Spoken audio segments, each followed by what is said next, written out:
La Escuela de Formación Ministerial MEIA presenta a la pastora Rosalinda Frías con el estudio sobre el Pentateuco.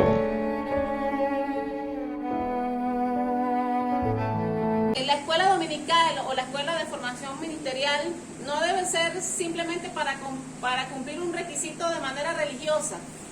Debemos tener escuela dominical no es porque eso es lo que se estila, es porque eso es lo que se acostumbra en las iglesias, sino debemos tener escuela dominical porque allí es donde venimos a aprender la palabra del Señor, donde nosotros venimos a instruirnos, donde el Espíritu Santo nos puede ministrar, amén, y a través de la enseñanza de las Sagradas Escrituras es que verdaderamente nosotros podemos conocer a Cristo, amén. Y en este nuevo ciclo vamos a ver lo que se llama Pentateuco. Pentateuco consta de 5 libros, ya los vamos a conocer cuáles son. Y la idea es que, bueno, se va a entregar un certificado al finalizar los 5 libros, ¿sí? Al finalizar todos los libros que componen pues, el Pentateuco, que son 5 libros. Y la idea es que nosotros podamos aprender que la importancia que tiene para nosotros como hijos de Dios el poder estudiar estos 5 libros que se conocen como la ley de Moisés. ¿Sí? La ley de Moisés es citada por el mismo Señor Jesucristo en los evangelios. Cuando nosotros leemos los evangelios, leemos la vida de Cristo, vemos que Cristo citaba los libros del Antiguo Testamento, citaba a Moisés. El apóstol Pablo en sus cartas también cita la ley de Moisés y tiene algunas enseñanzas al respecto. Entonces, nosotros como hijos de Dios debemos escudriñar y sacar las enseñanzas más importantes, ¿verdad?, que nos pueden hacer a nosotros comprender de qué está hablando el Señor Jesucristo cuando cita la ley de Moisés y de qué habla el apóstol Pablo y los apóstoles que escribieron las epístolas acerca de este libro. Este libro es de gran importancia porque desde el primer libro, que es el libro de Génesis, nos comienza a hablar de la salvación, nos comienza a hablar de Jesucristo. Así que por esa razón hacíamos énfasis en días atrás, creo que 2 meses atrás, decíamos que debíamos leer el libro de Génesis. ¿Por qué lo teníamos que leer en casa? Porque el libro de Génesis tiene 50 capítulos y no los vamos a leer todos aquí. Porque si nos ponemos a leer aquí, en esta clase, capítulo por capítulo, vamos a llegar a diciembre, fácilmente. Así que vamos a estudiar de una manera más práctica el libro de Génesis, el libro de Éxodo y todos los libros que componen el Pentateuco. Y las tareas van a ser sencillas. Les voy a dejar una sola tarea, una sola pregunta que van a contestar por clase. Creo que más de allí, más fácil de allí no puede ser. No puede ser. La tarea de hoy, es que extraigamos de aquí, de esta clase, la enseñanza que a nosotros nos ayuda a crecer como hijos de Dios. ¿Sí? No estamos aquí, no nos paramos aquí a dar clase es para hacer alarde de si sabemos o no sabemos, porque si nos comparamos, ¿verdad?, con lo que todavía nos falta por saber, no sabemos nada.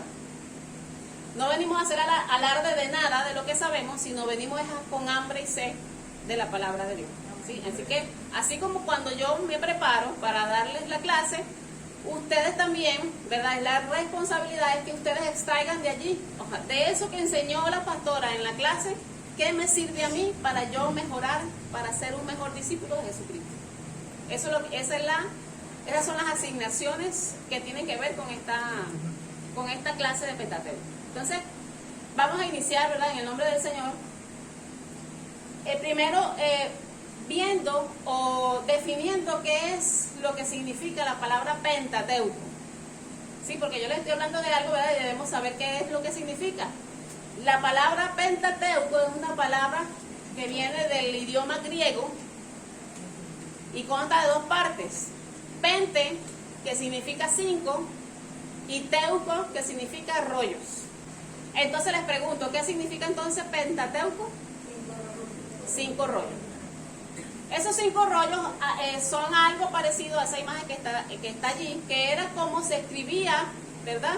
En el tiempo de Moisés se escribía y se guardaba lo escrito, las escrituras, en unos rollos parecidos a lo que está allí.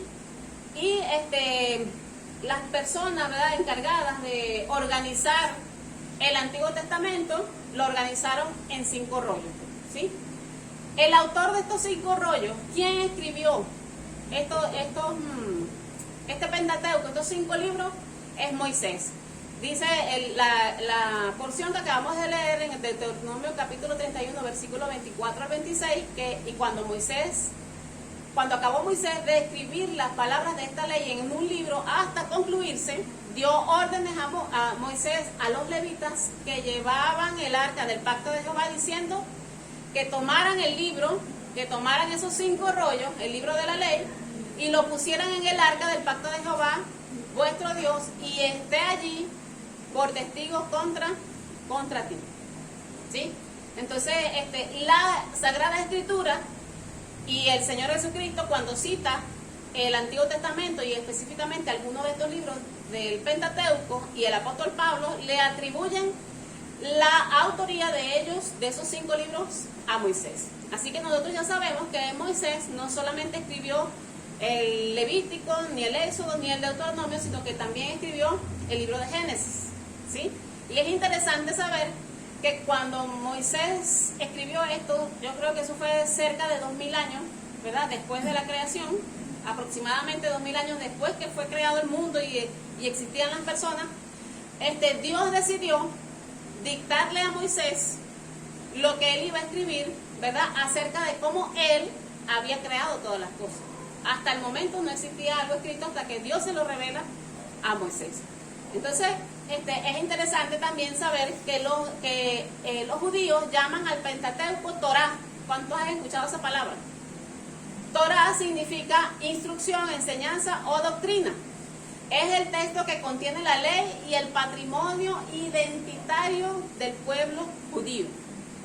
Pero ¿por qué es tan importante para nosotros, verdad? Si esto se escribió para guardar las enseñanzas, ¿verdad? Y guarda la identidad del pueblo judío, porque nos narra, nos cuenta cómo nació el pueblo judío, ¿verdad? Del linaje de Abraham. Y es importante para ellos, pero es importante para nosotros también. Y más adelante, cuando empecemos a estudiar, ¿verdad?, cada tema, vamos a anotar, vamos a identificar cuál es la importancia que tienen estos 5 libros para nosotros. ¿Cuáles son los libros que componen el Pentateuco? Decíamos, ¿verdad?, de hace varios días estamos diciendo que son los 5 primeros. El libro de Génesis, el libro de Éxodo, Levítico, Número y Deuteronomio. Estas palabras en el griego significan lo que está allí entre comillas. En el principio, nombres, llamó, en el desierto, y palabras.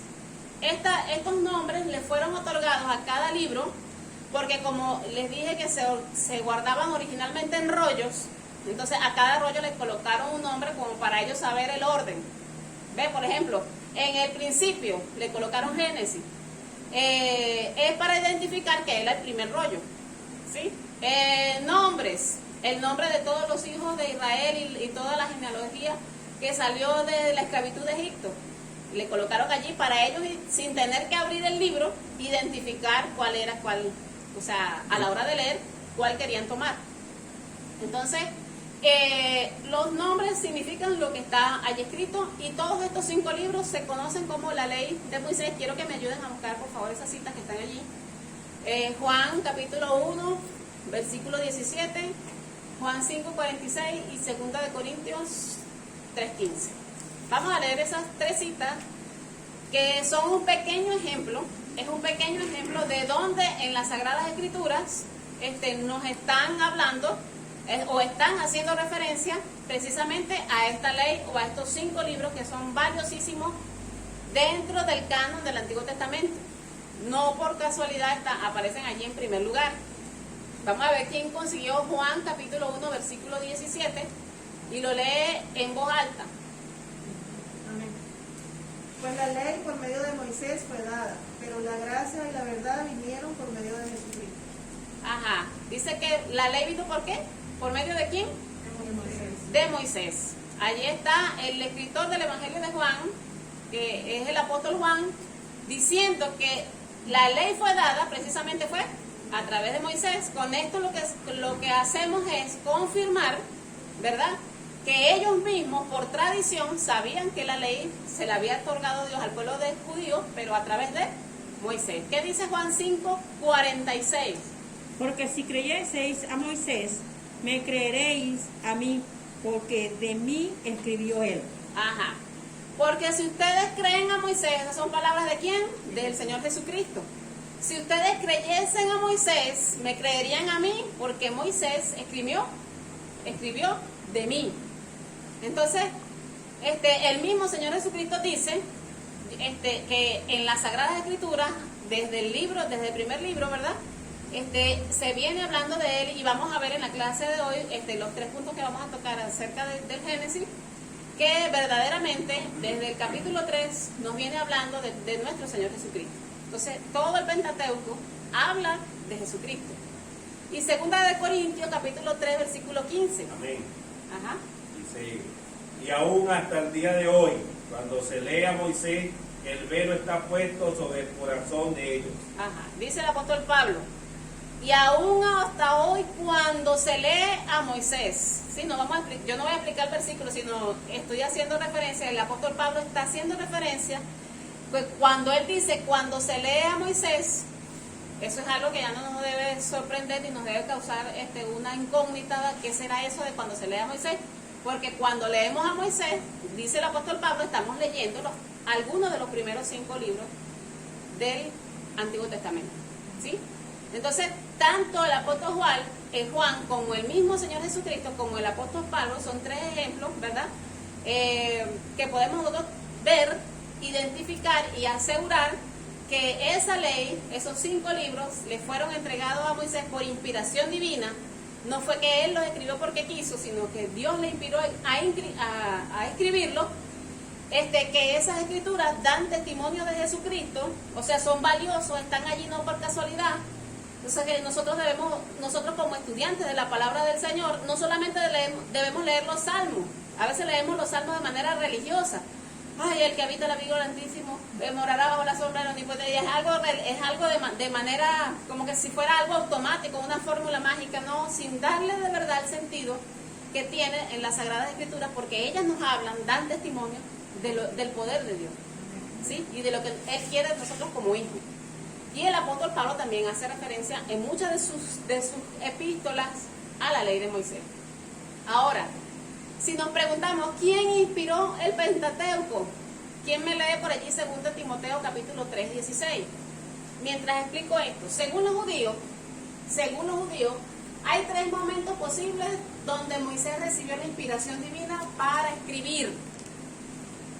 Algunos dicen que fue en el año 1280 a.C., palabra por palabra, es decir, que Dios le dictó a Moisés lo que iba a escribir. O sea, ellos creían que Dios le dijo a Moisés, siéntate ahí, agarra el papel y el lápiz y escribe lo que yo te voy a decir. Y el Señor mismo le dictó a Moisés lo que había de escribir.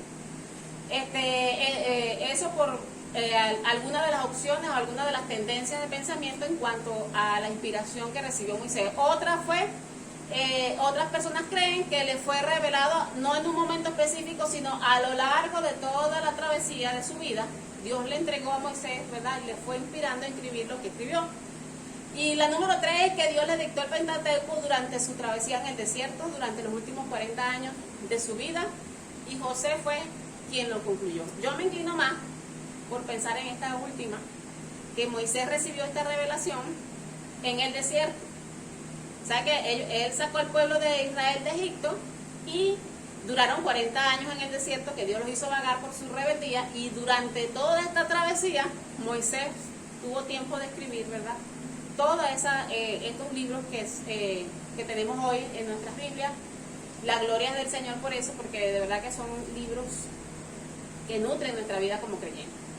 Ahora, para entrar en el tema que nos corresponde el día de hoy, que es el libro de Génesis. Ya sabemos lo que es Pentateuco, ya sabemos quién lo escribió. Bueno, vamos a leer 2 de Timoteo 3, capítulo 16. Toda la escritura es inspirada por Dios y útil para enseñar, para redarguir, para corregir, para instruir en justicia. Ajá. dice el apóstol Pablo al joven Timoteo, que toda la escritura es inspirada por Dios. Para el apóstol Pablo, ¿verdad? En su enseñanza, él asegura, ¿verdad?, que toda la escritura, y toda la escritura para ellos era precisamente la ley de Moisés, ¿verdad?, y todos los escritos de los profetas, que es lo que nosotros conocemos hoy en día como el Antiguo Testamento. Para los judíos, Moisés y los profetas es el Antiguo Testamento, es nuestro Antiguo Testamento, ¿sí? Entonces, cuando él dice toda la escritura es inspirada por Dios, es porque verdaderamente los escritores del Antiguo Testamento y los del Nuevo Testamento no fueron guiados por su carnalidad, o ellos se sentaron a decir yo voy a escribir esto porque es que yo creo que esto es así, sino que fue Dios mismo, ¿verdad?, a través de su Santo Espíritu, que les inspiró y ellos escribieron. Si fue, ¿verdad?, en el 1280 o a lo largo de toda su vida o en el desierto, ¿verdad?, nosotros lo que nos ocupa en esta mañana es que esos 5 libros pertenecen a la inspiración de Dios, ¿verdad?, y nos los ha dejado porque en ellos tenemos vida eterna, como dice el mismo Señor Jesucristo. Ustedes escudriñan la escritura porque a vosotros les parece que allí está la vida eterna, y allí está la vida eterna. Amén. Amén. Entonces, para comenzar con el primer libro del Pentateuco, que es el libro de Génesis, yo les decía a ustedes que no lo vamos a estudiar capítulo por capítulo, nos va a llevar mucho tiempo. Lo dividí en 15 temas. 15 temas. Hoy vamos a trazarnos como meta llegar al tema número 3. Pero ¿cuáles son los 15 temas? La creación del cielo y la tierra, del capítulo 1 al 2, 3, con ustedes en las láminas, que las van a tener en el WhatsApp por el grupo. Ustedes van a tener allí sus láminas y van a poder ir estudiando cada tema con las citas bíblicas que están allí descritas.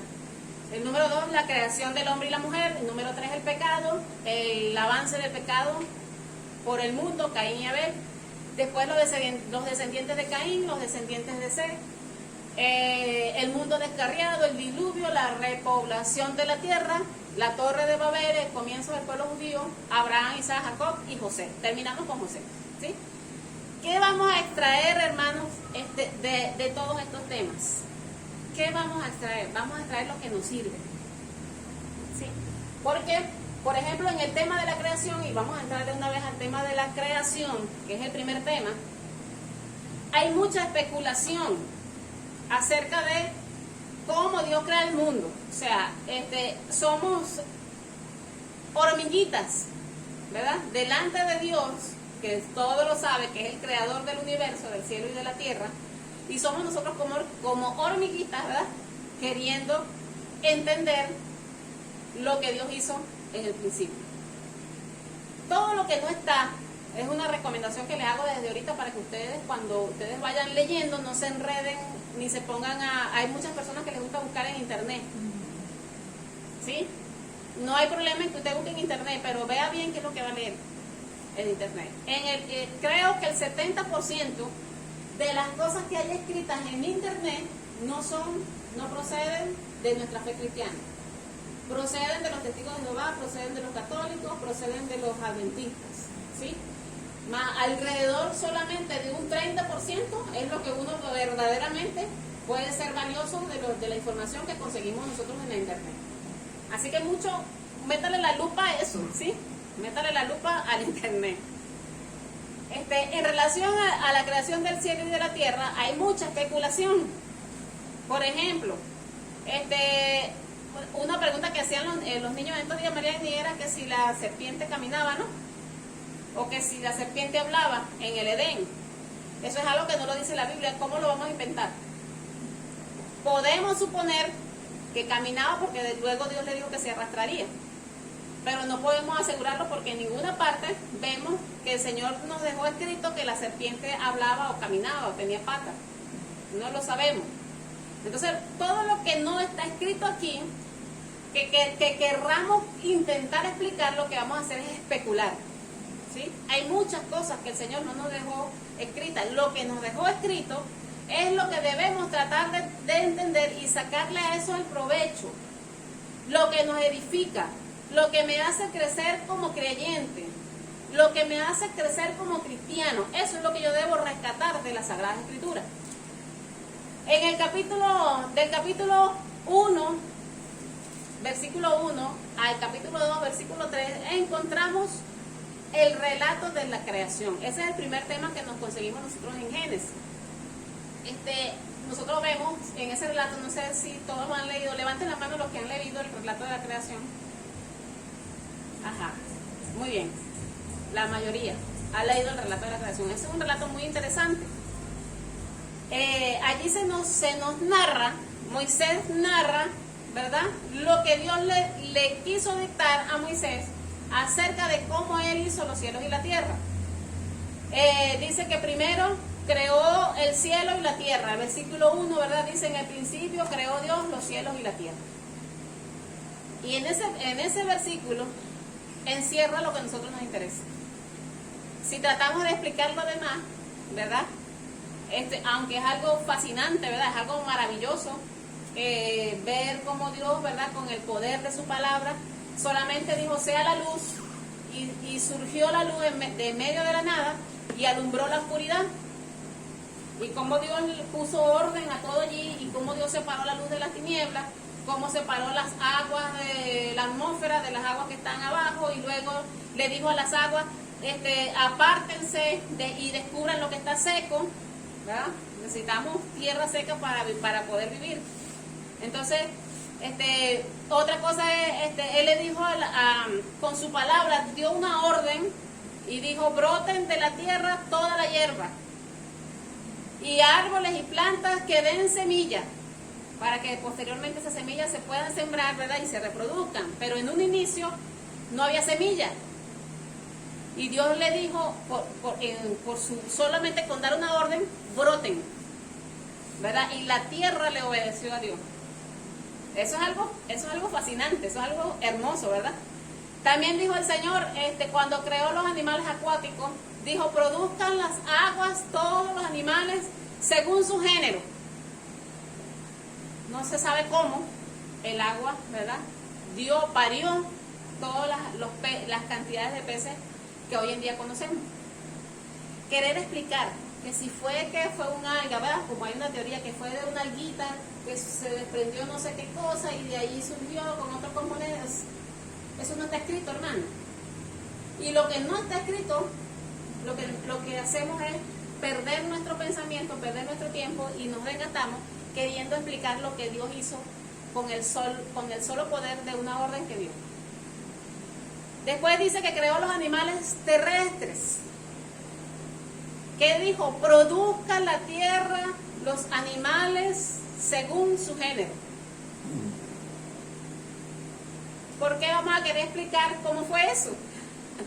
Si es que Dios hizo todo de la nada, ¿sabes? Hizo todo de la nada. Entonces, ¿qué nos interesa a nosotros saber acerca del relato de la creación? Lo que dice en el versículo 1. ¿Qué dice en el versículo 1? Dígalo duro. ¿Qué dice? En el principio creó Dios los cielos y la tierra. Eso es lo único que nos debe interesar. En el principio creó Dios los cielos y la tierra. Punto. Todo lo creó Dios. O sea, el resto es muy interesante, ¿verdad? Debemos leerlo, debemos conocerlo, porque vemos en práctica, y creo, no sé si es el libro de los Hebreos que dice, el escritor de los Hebreos que dice que por su palabra fueron creados los cielos y la tierra. Eso es lo único que a nosotros nos debe interesar.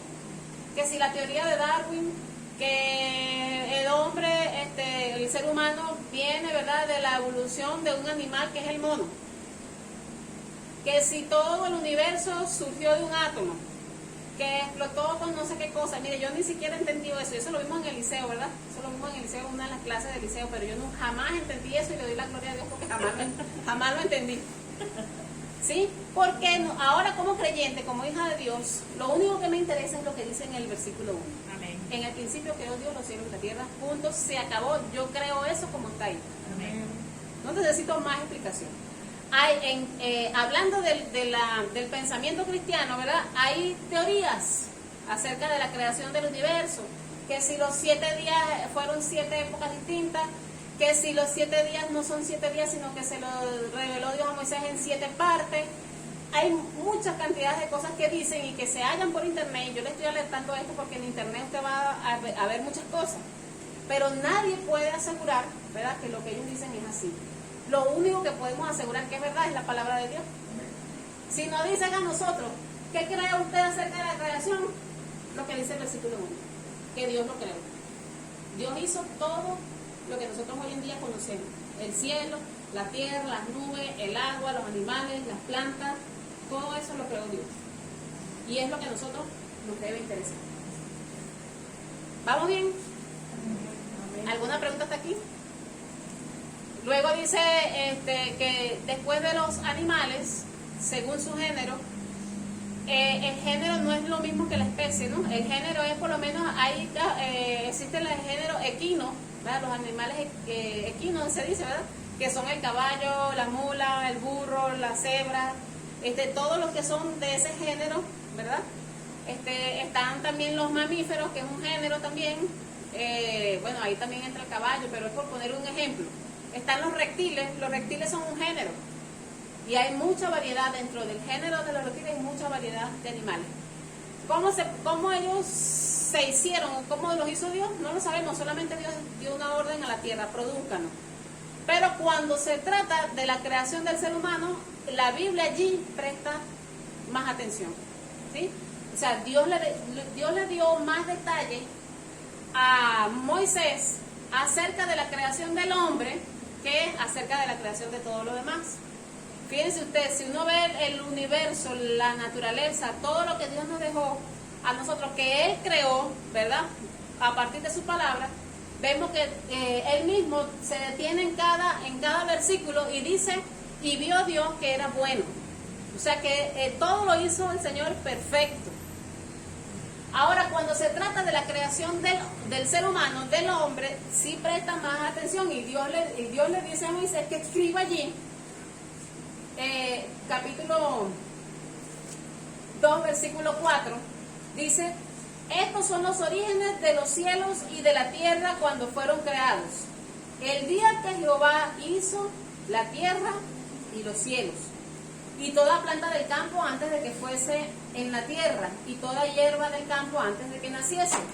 Porque Jehová Dios aún no había hecho llover sobre la tierra, ni había hombre para que la labrase, sino que subía de la tierra un vapor, el cual regaba toda la faz de la tierra. Entonces Dios formó al hombre del polvo de la tierra y sopló en su nariz aliento de vida, y fue el hombre un ser viviente. Allí hay un poquito más de detalle que Dios dejó plasmado aquí para que nosotros, ¿verdad?, supiéramos cuánto ama el Señor al ser humano y por qué se esmeró tanto, ¿verdad?, en hacerlo, y lo hizo diferente a los animales. ¿Sí? El versículo 8 dice: y Dios plantó un huerto en Edén al oriente y puso allí al hombre que había formado, y Jehová Dios hizo nacer de la tierra todo árbol delicioso a la vista y bueno para comer, también el árbol de la vida en medio del huerto, y el árbol de la ciencia del bien y del mal. Entonces, esto es lo que nos relata el Señor Jesucristo, o el Señor Dios, a través, ¿verdad?, de Moisés, quien escribió esto para que nosotros entendiésemos cómo Él, ¿verdad?, puso un especial cuidado, un especial énfasis en la creación del hombre. Luego dice que al séptimo día Dios reposó. Le pregunto, ¿sería que Dios estaba cansado? ¿Dios se cansa? ¿Nosotros? Sí, nos cansamos, ¿verdad? Los hermanos allá en Turmero, ¿no?, trabajan de lunes a sábado y seguro que los domingos están cansados. Todos los días en la noche están cansados. Yo me canso, todos nos cansamos, pero Dios reposó no porque estuviese cansado, sino porque ya no había otra cosa que hacer. O sea, ya había terminado su obra completa. ¿Sí? Reposó. ¿Sí? ¿Hay alguna pregunta hasta aquí? Pasamos al segundo tema de Génesis. La creación del hombre y la mujer, del versículo 2:4 hasta el versículo 20, capítulo 2, versículo 4 hasta el versículo 25. Primero vamos a ver el detalle que Dios formó al hombre a partir de ¿qué? Del polvo de la tierra. Si leemos el 2.7 vemos que Dios dice, formó al hombre del polvo de la tierra. Y el capítulo 3, versículo 19 dice, y Jehová Dios formó pues de la tierra toda bestia del campo y a toda ave de los cielos, y las trajo a Adán para que viese cómo las había de llamar, y todo lo que Adán llamó a los animales vivientes, ese es su nombre. O sea, Dios formó también, ¿verdad?, del polvo de la tierra, así como los animales que vienen de la tierra, pero Él no lo formó por la palabra, no dijo sea el hombre o produzca la tierra al hombre, sino que Él con sus manos tomó tierra y formó al hombre, porque depositó en él una autoridad, la autoridad para gobernar sobre todas las cosas que ya estaban hechas, creadas, ¿verdad?, por él. Entonces, mi esposo me decía anoche que Adán fue, se le conoce como la corona de la creación, fue lo máximo. De todas las criaturas que Dios hizo, el hombre fue la máxima expresión de la perfección, tanto así que Dios dijo, hagamos al hombre a nuestra imagen y conforme a nuestra semejanza. ¿Cómo se formó la mujer? Se formó diferente al hombre, ¿verdad? Esta es otra manera como Dios introduce, ¿verdad?, un ser humano en el universo, en el planeta Tierra. Es la forma como Dios hizo a Eva. Pero cabe destacar que Adán fue el único hombre que él formó de la tierra, y Eva fue la única mujer que extrajo, ¿verdad?, de la costilla de un hombre. Entonces, ¿cómo formó Dios a Eva? Primero se dio cuenta en el capítulo 2, versículo 18. Dice que se dio cuenta que el hombre estaba solo, y dijo a Jehová Dios, no es bueno que el hombre esté solo, le haré ayuda idónea para él. Y entra, ¿verdad?, la mujer, Eva, a la vida de Adán para ser para él, ¿qué? Una ayuda idónea, una compañera, ¿sí? Y ese principio bíblico establecido por Dios en el Edén se mantiene hasta hoy a lo largo de todas las Sagradas Escrituras. Vemos que nosotras las mujeres venimos a ser para nuestros esposos, ¿verdad?, una ayuda idónea, la compañera ideal. Lo que significa idónea es que es la compañera que ese hombre necesitaba, ¿sí? Y eso, qué bonito, ¿verdad? Y eso se mantiene hasta hoy. Dios la hizo, ¿verdad?, para satisfacer las necesidades que tenía Adán, porque Dios le vio solo y dijo, no es bueno que el hombre se quede solo.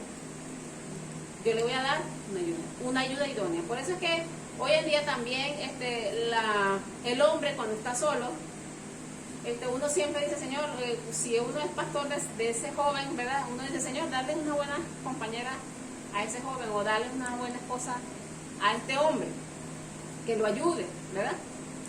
Dice las Sagradas Escrituras en el libro de los Proverbios que el que haya esposa, haya el bien y alcanza la benevolencia de Jehová. O sea que el hombre mientras está soltero, ¿verdad?, está, luchando, batallando con muchas cosas en su vida, pero cuando haya la esposa, ¿verdad?, dice que haya el bien, lo mejor, o sea, la vida le cambia para mejor. Cuando Miguel consiguió a Camila, halló el bien, ¿verdad, Miguel? ¿Sí? Y era tanto así que Miguel le llevaba una cesta de frutas a Camila, que eso era increíble, ¿verdad? No era que le regalaba un chocolatico, no, él se sentía tan agradecido que le llevaba cestas de frutas a la hermana Camila.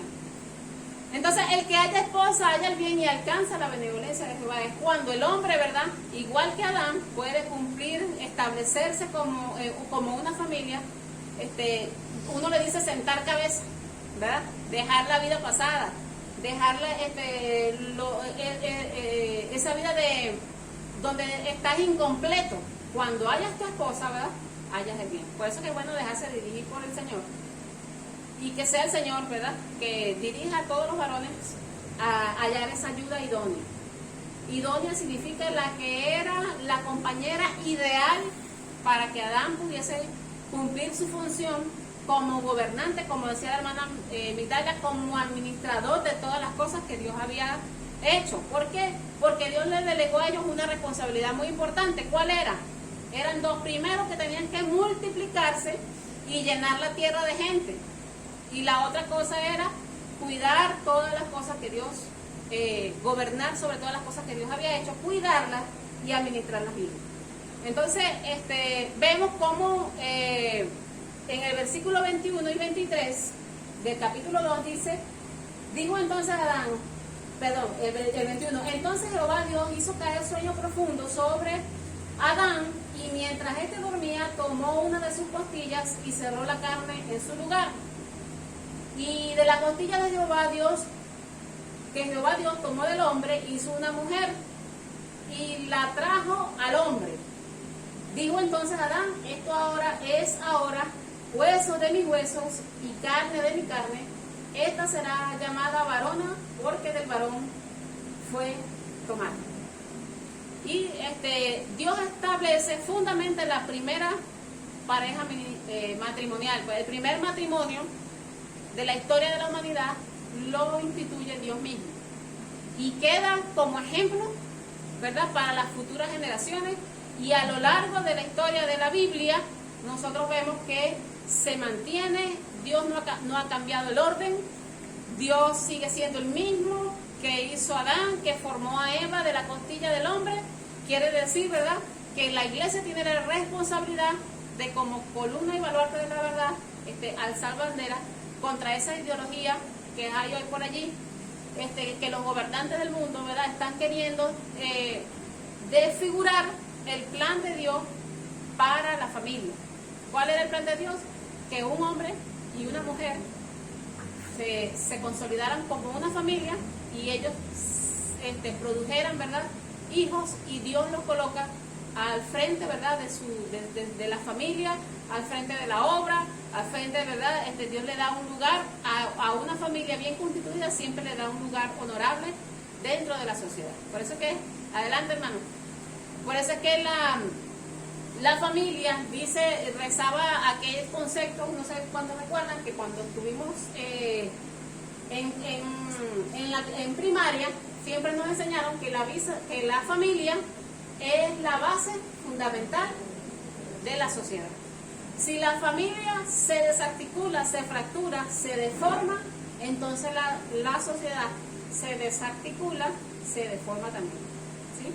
Entonces, Dios hizo de esa costillita, ¿verdad?, de Adán, Dios, que es experto, ¿verdad?, en hacer todas las cosas de la nada, de ese hueso que tomó de Adán, formó una mujer. Yo creo que Eva era una mujer espectacular. Sí, era la mujer, yo creo que debe haber sido la mujer más linda que pisó el globo, este planeta. ¿Por qué? Porque Dios mismo la hizo. Todas las demás nacimos, ¿verdad?, del vientre materno, pero la única mujer que Dios hizo fue Eva, y debe haber sido muy linda, ¿verdad?, igual que Adán. Por ahí dicen algunas solteras que Adán debe haber sido un Ken, ¿sí, verdad? Sí, debe haber sido un hombre muy apuesto, muy simpático, igual que Eva, ¿verdad?, muy, muy linda. Entonces, de esta manera, ¿verdad?, Moisés relata en su escrito cómo fue que Dios le reveló a él que había hecho al hombre y a la mujer. Ahora, dice que Dios le dio aliento de vida al hombre. Vamos a detenernos también aquí. Búsqueme Eclesiastés capítulo 12, versículos 6 y 7. Y vamos a leer el versículo 7 del capítulo 2, que dice: Entonces Jehová Dios formó al hombre del polvo de la tierra y sopló en su nariz aliento de vida, y ahí fue que el hombre fue un ser viviente. Los animales se formaron de la tierra los produjo, y la tierra fue la que puso su vida, ¿verdad?, en los animales. ¿A la orden de quién? De Dios, que le dijo, produzcan. Pero al hombre, Dios dice, lo formó, agarró, me imagino, barro allí, ¿verdad?, hizo lodo con la tierra, ¿verdad?, formó al hombre, pero todavía el hombre era como un muñequito, pues no tenía vida, hasta que Dios mismo sopló en su nariz aliento de vida. Ese aliento de vida regresa a Dios cuando nosotros morimos. ¿Qué dice Eclesiastés capítulo 12, versículos 6 y 7? Antes que la cadena de plata se quiebre y se rompa el cuenco de oro, y el cántaro se quiebre junto a la fuente y la rueda sea rota sobre el pozo, y el polvo vuelve a la tierra como era, y el espíritu vuelve a Dios que lo dio. Y el espíritu vuelve a Dios, ¿quién fue? Que lo dio.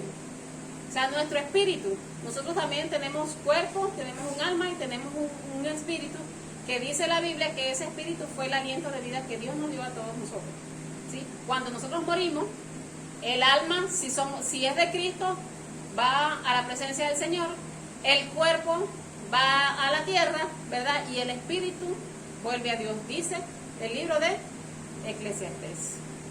Entonces, esto es algo que buscarles otras vueltas, buscarle otras explicaciones, ¿verdad? Es querer saber más que Moisés, que fue el que escribió estos libros. Ahora, ¿hay alguna pregunta hasta aquí? Vamos bien. De todas maneras, si tienen alguna pregunta, ¿verdad? Porque después ustedes en casa leyendo y meditando, ustedes dicen, ay, ¿cómo sería esto? ¿Y cómo sería lo otro? Estoy a la orden por el privado para contestar las preguntas. Y también si alguna pregunta merece, ¿verdad?, que la debatamos aquí o la comentemos aquí, el próximo domingo lo hacemos. Ahora, con respecto a la palabra Edén. La palabra Edén es de origen hebreo y significa placer. Dios creó el Edén. Es diferente al huerto.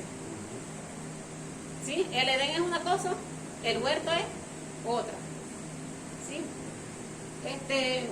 Dice del capítulo 2, dice el versículo 8, y Jehová Dios plantó un huerto en el Edén. El huerto es una cosa y el Edén es otra. El Edén es la región geográfica, por eso les coloqué allí. El Edén es la región geográfica, y en esa región, en un sitio específico de esa región geográfica, Dios plantó un huerto. ¿Me estás pidiendo la palabra? No. Ajá. El huerto, la palabra ha sido traducido en el griego como paraíso, que también viene de partes, que significa huerto. O sea que huerto y paraíso es lo mismo. ¿Sí? Dios hizo un paraíso, un lugar paradisíaco, donde allí fue que colocó específicamente a Adán a vivir. ¿Sí?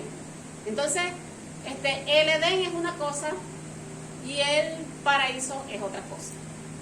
Estamos hasta aquí claros, porque voy a pasar a la siguiente lámina, que es un dato interesante, porque mucha gente dice, no, que el Edén no existió. Hubo un hermano en Cristo, fíjese usted, hubo un hermano en Cristo que me dijo a mí, yo creo que el Edén pudo haber sido hasta en el espacio, en la luna, ¿verdad? Vea usted la importancia de conocer las Sagradas Escrituras, porque cuando no conocemos las Sagradas Escrituras, ¿verdad?, caemos en el peligro de creer cosas, creer herejías y enseñarle a la congregación cosas que no son así. Hay una evidencia, dice aquí, existen evidencias que marcan el lugar donde pudo haber estado el Edén. ¿Sí? Hay que recordar que el Edén, como lo conoció Adán, desapareció. ¿Cuándo desapareció? Cuando vino sobre la tierra el diluvio. ¿Sí? Porque estamos viendo ahorita la historia, lo que cuenta el Génesis de Adán y Eva y el sitio donde ellos vivían, pero más adelante, ¿verdad?, creo que en el capítulo 10 vamos a leer lo que sucedió con los seres humanos, ¿verdad?, hasta ese punto, desde Adán hasta la existencia de Noé. Entonces, existen evidencias que marcan el lugar donde pudo haber estado el paraíso. ¿Dónde está eso? En su Biblia, lee allí en el capítulo 2 de Génesis, versículo 10 dice, y salía de Edén un río para regar el huerto, y allí se partían en 4 brazos. O sea, del Edén salía un río que luego, ¿verdad?, se dividía en 4 ríos. Así como del río Orinoco surgen otros muchos ríos más, ¿verdad?, por ubicarnos en un río conocido para nosotros. Del Edén también salía un río que se repartía en 4 brazos. El nombre de uno era Pisón. Este es el que rodea toda la tierra de Ávila, donde hay oro. El oro de aquella tierra es bueno. Hay allí también bedelio y ónice. El nombre del segundo río es Gihón o Gijón. Este es el que rodea toda la tierra de Cus. El nombre del tercer río es Hidekel. Este es el que va al oriente de Asiria. Y el cuarto río es el río Éufrates. Allí están los 4 ríos y recuerda que quien está escribiendo esto no es Adán, es Moisés. Y Moisés está diciendo allí, el Señor me dijo que allí hay, que del Edén salía un río que se compartía después en 4 y el nombre del uno es tal cosa. Entonces Moisés identifica geográficamente dónde era que estaba el Edén. ¿Lo podemos identificar hoy en día? Sí, porque de los 4 ríos que menciona el Génesis, hay uno que todavía conserva su nombre, que es el río Éufrates. ¿Sí? El río Éufrates, si usted lo busca en Google, eso sí lo puede buscar en Google con toda confianza, ¿verdad? Va a colocar ubicación geográfica del río Éufrates y le va a decir a usted, le va a salir un mapa con el río marcado. El río Hiddekel, se conoce hoy en día como el río Tigris. ¿Sí? Entonces, cuando los otros 2 ríos, con el paso del tiempo, han ido desapareciendo, se secaron y no son identificados en todos los mapas, pero dice, si ustedes quieren buscar allí, hay un reportaje de la BBC de Londres, muy bueno, que se llama En busca del paraíso perdido. Dura como alrededor de media hora, es muy bueno. No son cristianos, son arqueólogos, ¿verdad? Son historiadores, pero ellos andan en busca del paraíso, del Edén. Y entonces, la historia bíblica y los rasgos, las coincidencias arqueológicas y todo ese tipo de cosas lo ubican a ellos en esta zona donde está el Éufrates y el río Tigris, que yo se los marqué allí con un circulito rojo. A ver si esto funciona, mira, arriba. Yo se lo marqué aquí con este circulito rojo. Toda esta línea azul que baja por aquí es el río Éufrates y toda esta línea azul es el río Tigris. Los otros 2 ríos que nombra la Biblia son los que no aparecen en el mapa. Sí, pero hasta el día de hoy esos 2 aparecen. Por aquí está Israel, Israel, y toda esta área geográfica es lo que hoy en día se conoce como Irak. Mucha gente se pregunta, pero bueno, si la Biblia dice que el huerto del Edén, el Edén, era un paraíso, era algo verde que producía, era algo muy productivo, ¿verdad? Allí estaban los animales, estaban todas esas cosas que Dios había creado. ¿Cómo es posible que hoy en día sea un desierto? Los estudios dicen que esta área geográfica desapareció en el diluvio universal y después que se retiró el diluvio, recuerda que el diluvio llenó toda la tierra y todos los seres humanos y los animales que no estaban dentro del arca murieron. Y luego que desapareció el diluvio, que las aguas se retiraron, se secaron, cambió el clima, ¿verdad? Cambió el área geográfica de ese lugar y hoy en día es un desierto. Sí, la ciudad, el país de Irak es una zona desértica, sí, pero allí geográficamente tampoco se lo puedo afirmar que es así, pero lo que dice la evidencia geográfica es que es allí donde pudo haber estado el huerto del Edén. Este sitio donde está Irak hoy, lo que es hoy Irak, es el sitio que también nombra la Biblia, es Babilonia, donde sucedió el evento de la Torre de Babel. Es el mismo sitio. Entonces, esta tierra, este sitio tiene historia bíblica, ha tenido historia bíblica, tiene historia bíblica y tendrá historia bíblica, ¿verdad?, en el futuro, porque allí mismo el anticristo, ¿verdad?, cuando aparezca a gobernar el mundo en la semana de la gran tribulación, él va a edificar de nuevo, ¿verdad? No se sabe si es algo espiritual o es algo físico, pero él tiene que edificar de nuevo Babilonia. Babilonia representa la idolatría, la perversión, la inmoralidad sexual, y en los últimos días, en el gobierno del anticristo, eso es lo que ese sistema de cosas es lo que va a imperar, ¿sí? Vamos a dejarlo hasta aquí porque ya nos agarró las 10 de la mañana. Entonces, para la semana que viene nos queda pendiente este tema del pecado y vamos a ver 2 temas más con la ayuda del Señor. La Escuela de Formación Ministerial Mella presentó a la pastora Rosalinda Frías con el estudio sobre el Pentateuco.